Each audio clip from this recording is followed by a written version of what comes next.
Hi there, friends. I'll come in here with a quick note to let you know that the first global Product Owner Summit organized by the Scrum Master Toolbox podcast is coming soon. To know more, check out the bit.ly/Product Owner 2023. That's bit.ly/Product Owner 2023. That's all one word, all lowercase. And stick around to the end of the episode to know more. But for now, on to the show. Hello, everybody. Welcome to our Team Tuesday this week with Kirill Golubev. Hey, Kirill. Welcome back. How are you doing, Vasco? Nice to see you again. Definitely nice to see you too. So here we go. Today's Tuesday. We're going to talk about the teams that self-destruct. But before that, do share with us, what's the book that most influenced you in your career as a Scrum Master, Kirill? Okay. Well, to be honest, it was kind of a challenge to me when you proposed that I have to come up with just one book to share. That's what many say. Yeah, because it's a normal situation when many books help you go your way and improve yourself as a professional. Right? Let's start with one and then talk about the others. How about that? All right, yeah, let's go with one. And actually, I managed to kind of go to this direction and come up with one book. I don't exactly remember the name of the book, but it was the book about the Pareto rule. I guess you're familiar with the Pareto rule. Yeah, it's I think the name of the book was how to take care less, and well, it's not very pronounceable. It's the science of not giving not giving a peep. Not giving a peep and enjoy your life. Yes, so it's a very famous book. I guess you heard about it. Oh, the art of not giving a peep. The art of not giving a peep. Exactly. Well, this book is actually based on the Pareto rule, and I was an apologist of the Pareto rule since I was a student, I guess, because like all these millions of assignments which are proposed from professors that you have to do, and procrastinating and leaving them to the last moment, you just realize that you don't have that much time to dedicate, right? So in my job as a Scrum Master, I realized that one of the Agile principles is very specifically valuable for me. It's about eliminating waste. It's maximizing work not done is essential. So, and this book actually is built on this principle. It's not only related to your work as a Scrum Master or project manager or like whatever. Just in general, you realize that you need to be very selective in your efforts to do daily work. And you need to identify what your actions may bring the most value. So it's strongly aligned with the principle of prioritizing backlog for product owners. So you try to concentrate and you try to orient the team towards the most valuable items in the product backlog, which will bring the most value to the customer. And one of the prioritization techniques is less effort, most value. Yeah, like it's very popular. And if product owners don't know how to prioritize the backlog, it's the first technique I come up with the to best help bang them. for the buck. Yeah, so you spend less time, but you concentrate on the most valuable stuff. So in my journey as a Scrum Master, I realized that the conversations, because the work of a project manager or a Scrum Master is 90% conversations or communication, whatever. Short dialogues or short, conferences, discussions, which may take up to half an hour, bring to the most valuable outcomes for the team and to the mind-blowing solutions for the team, how to improve their performance. So I strongly believe that before you try to complete everything at 100%, you need to identify what smallest steps you may do to deliver the biggest part of value. So and always apply that to all the things, always right? apply to all the things you do, because, well, if you do the first steps which bring the most value, maybe after you have delivered it, you realize, or your stakeholders realize, that there is no need to deliver the rest 80%. And, well, in the end, well, you may realize that, well, you've done the task, but you have saved 80% of the effort, 80% of your time. And actually, so something comes to my mind from the old like army sayings here in Mexico, is that do not be hurry to implement the order. You may wait till this order might be canceled. Yeah, so... exactly. don't try to be too fast, because the order might be canceled. Yes, absolutely. So... and that ability to see what's really important is of course critical for all individuals, but when we talk about software development, of course, for the product owner as well. And when it comes to teams, though, now we turn our attention to teams.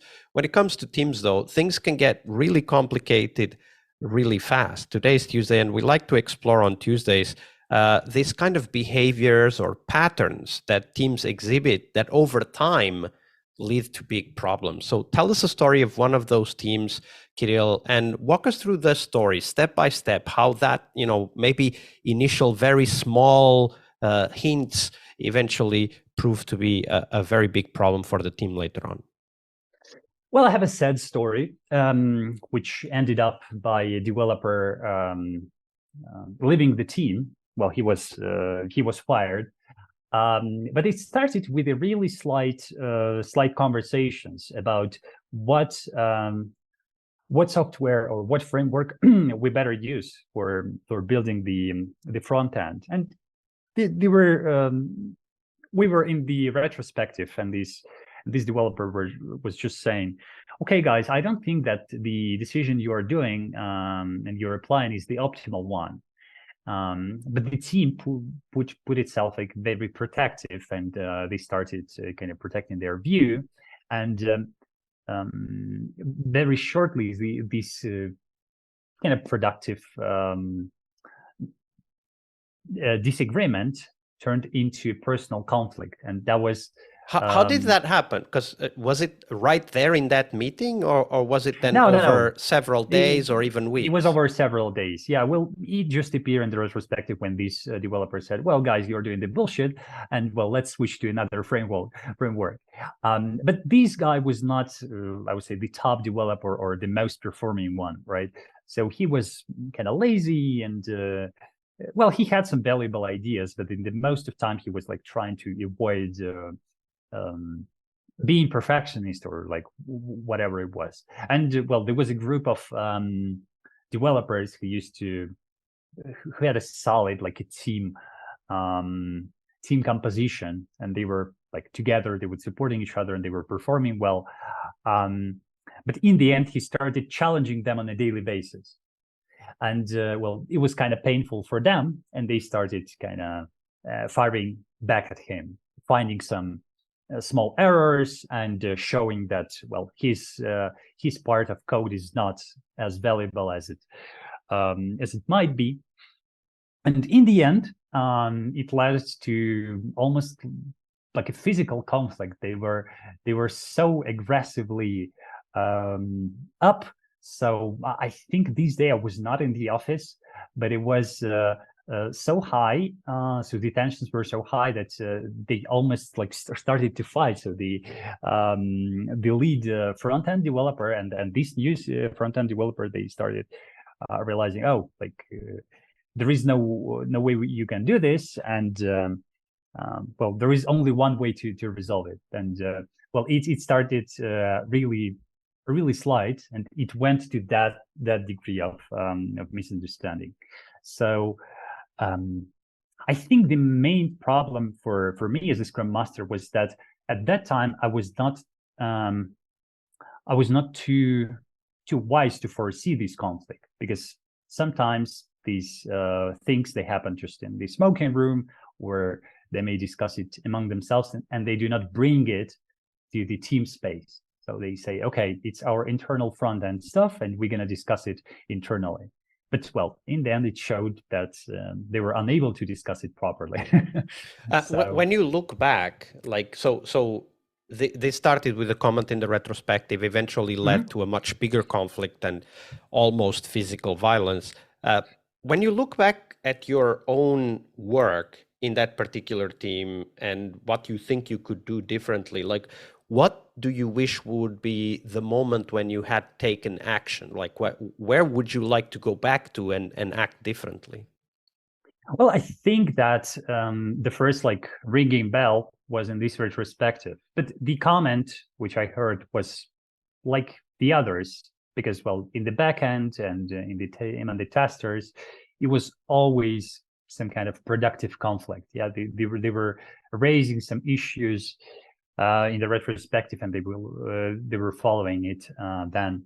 I think the ringing bell for me, and in order to kind of intervene to this conflict and try to facilitate it, was the fact that after that there was no action step to resolve this conflict, to resolve this issue, because you mean after the retrospective? After the retrospective, well, there were other action steps, but there were no specific action step for this issue, and I think that the productive way for me was to go and identify more information about it, because well, it was taken as something not significantly important, just a comment, right? Like it sounded like just a comment.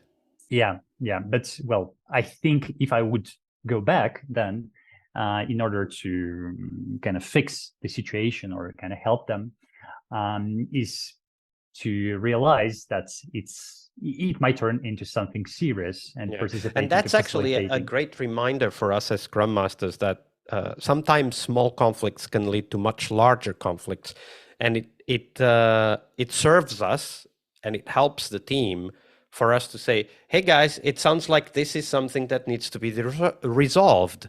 Would you agree to that? Because we might be wrong and it might be nothing important, and if everybody involved says, yeah, it's nothing, don't worry about it, then it's okay. I mean, they have the ability to decide by themselves. But if anyone, no matter which party, whether an observer or one of the conflicting parties, if anyone says, yeah, I think this should be resolved, then it's upon us to then help the team go through that resolution, right?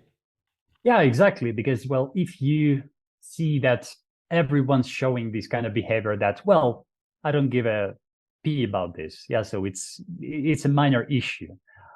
Then maybe this is okay. But even if there is one person who is not happy with this resolution, it is a foundation for the further development of a conflict. Absolutely. Yeah, and things can brew for a long time and they can really get out of control, as this story illustrates. Kirill, That was a great story. Thank you for sharing it with us. Thank you for having me. Hi there, Agile friends. Thank you for sticking around. This year's first global summit dedicated to the product owner role in Scrum will have some amazing keynotes and 2 tracks filled with first-hand stories and experiences for product owners to learn more about that critical Scrum role. We'll have Roman Pichler, author and product expert, who'll be answering your questions and sharing the most important aspects of the product owner role. We'll also have Colleen Johnson talking about why roadmaps are probably making your life much harder than it needs to be, and what to do instead. This talk was quite a success in Agile Online Summit 2022, and Colleen has learned some new tricks, tools, techniques that she will share with us when it comes to roadmaps for the product owner role. And we will also have Henrik Nyberg, author of Scrum and Kanban from the Trenches, as well as one of the creators of the Spotify model. So come in and listen to his stories.